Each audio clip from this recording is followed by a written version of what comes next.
আজকে জুন মাসের 23 তারিখ 2026 সাল রোজ মঙ্গলবারে যারা ওমান থেকে রিয়াল বাংলাদেশে পাঠালে কত টাকা রেট পাবেন, পাশাপাশি স্বর্ণের রেটের সর্বশেষ তথ্যগুলি জেনে নিতে পারবেন। আজকে যারা ওমান থেকে 24 ক্যারেটের প্রতি 1 গ্রাম স্বর্ণ ক্রয় করবেন 52 রিয়াল 350 পয়সা, 22 ক্যারেটের প্রতি গ্রাম 48 রিয়াল 850 পয়সা। এটা ছিল ওমানের মালাবার গোল্ডের রেট।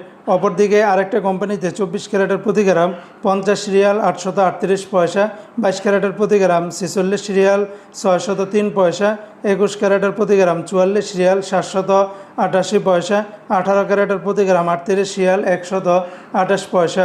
এই রেটগুলোর সাথে ভ্যাট ট্যাক্স মেকিং চার্জ কোনো কিছুই যুক্ত করা হয়নি। তাছাড়া ওমানে আরও বিভিন্ন কোম্পানি রয়েছে, এক একটাতে রেটটা ভিন্ন ভিন্ন হতে পারে। আজকে যারা ওমান থেকে 1 রিয়াল বাংলাদেশে পাঠাবেন, ওমানের সকল এক্সচেঞ্জগুলোতে 318 টাকা 25 পয়সার ভিতরে পাবেন। বন্ধুরা মনে রাখবেন, রেটটা যে কোনো সময় পরিবর্তন হতে পারে।